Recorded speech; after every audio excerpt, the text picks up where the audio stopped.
Hi guys, welcome to my channel, Evolve with Monette.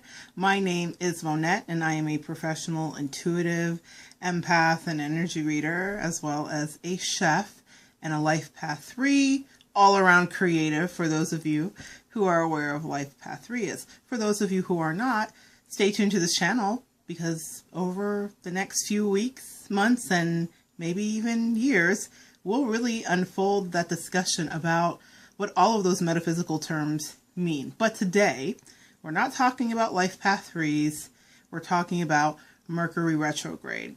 Now here's the thing, Mercury Retrograde has a terrible rap. People think of it as the astrological boogeyman, and I too have been one of those people who has fallen prey to that, thinking that your life has to stop.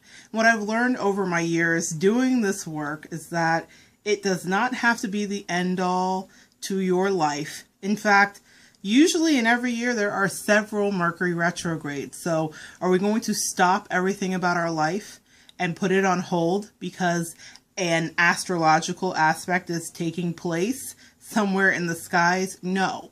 I do want to say that this is a real thing. This is a real phenomenon, and it really does and can affect you. I want to liken it to the tides. Think about the moon and think about the gravitational pull of the moon and how we can witness it in real time affecting the largest body of water on our planet, the oceans. And we too are comprised of so much water. Why would we not be affected? So those theories, when you hear people say it's a full moon and everyone's acting crazy and I don't know what's happening, that is a real thing. We are being affected by gravitational pulls. We are subject to the cosmos and the forces at work in it.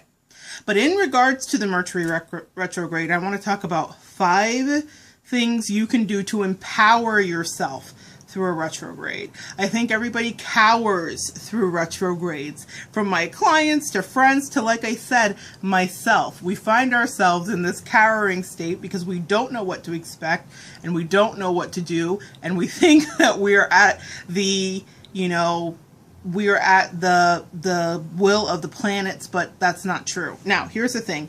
A retrograde gives you opportunities. That's how I like to couch it in those terms to my clients when we're talking about it, or to friends or people just asking about it. In this year, we're going to have 3 retrogrades. We're in one right now, starting from March 23rd to April 15th. The next one is going to be July 26th to August 19th. And then the final one is November 17th to December 6th. Guys, got my notes over there, so bear with me. Now, here's the first step to getting through a retrograde empowered, okay? Plan ahead. When you know that they're coming, and we're lucky to only have 3, some years we have 4 or more, so this year we have 3. When you are aware that it's coming, you want to plan ahead. So people talk about not signing contracts or doing things like that, but I don't think that that's necessarily the case. You just need to be aware of these aspects. And if you should find yourself in the crosshairs of a Mercury retrograde thinking, I've got to sign this, or I've got to get into an apartment, or I've got to buy a new house, and you think, but I don't have time, and should I, and can I? It's okay. If you began that thought process about what to do with yourself and in your regards to any business matters prior to the retrograde, you're kind of in a clear spot here. Astrologers do recommend that you steer clear of the kind of signings and things like that when this retrograde's going on, but we cannot put our life on hold. So planning ahead is the first step. 2, you want to prepare. So if you're in the retrograde and you are not understanding what that means to prepare, when we're dealing with Mercury retrograde, we're dealing with the planet of communication and travel and movement of all kinds. So people have noted that electronics might fail, or miscommunications happen at the office, workplace, or with spouses. So when you know that you're coming to a retrograde, you want to prepare for that retrograde. You want to absolutely get yourself in alignment for the thing that's coming so that that you know that you might need to navigate a little differently. When I say it's an opportunity, I mean that. A Mercury retrograde is an opportunity for you to fine-tune yourself. It's an opportunity for you to edit yourself. It's something that I notice too in my writing. I notice that there's a lot of editing that happens in retrograde because we can come from a place of our pure emotion.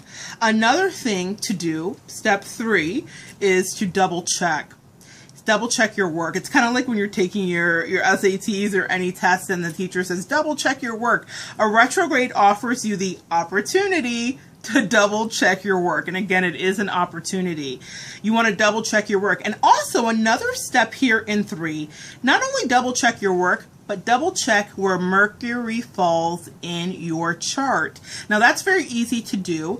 You can click the link below and I will link a wonderful natal chart. It's free on, I believe it's Cafe Astrology, and you can input your birthday and time and the place you were born, and you can find out, it'll spit back out to you a chart, and you can find out exactly when you were born. So, and where Mercury falls in your chart. For me, Mercury falls in Cancer for me. So themes for my Mercury retrogrades involve very Cancerian kind of emotions and effects. So that's where it falls for me. So that's just something to know about yourself. The 4th thing is finish what you start 2 weeks prior, if possible. If you can wrap up the energy of whatever you've been investing into, whether it's a conversation or again signing something or moving forward in a new business direction, if you can wrap it up 2 weeks prior, that's great. If you can't, be sure to be making some conclusions during the retrograde if you can. I know astrologers warn against it, but if you can kind of get that momentum going to where you know there's an ending you're heading towards, that's going to be the ideal place for you to be. The 5th thing is to remain flexible.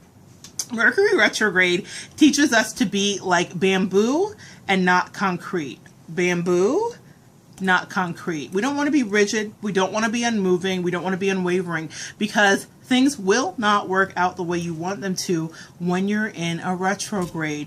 You will have to be flexible. And I think that's one of the most important lessons that I've learned in retrogrades. You can empower yourself through it. You can get through it without it destroying your life or getting you too far off track. But what it calls you to be is a better student of life, and it calls you to be a better student of people and others' emotions, and then to develop better business acumen as well, if that's the area that you're dealing with. So 5 steps: plan ahead, prepare, double check. And the 3rd step I really like to emphasize, double check where Mercury falls in your chart. That will give you a wealth of information about how to navigate the Mercury retrograde and make it so that it's not so treacherous, but that it's actually approachable. Number 4, finish what you start during or a couple weeks before or days before if you can. And 5, remain flexible.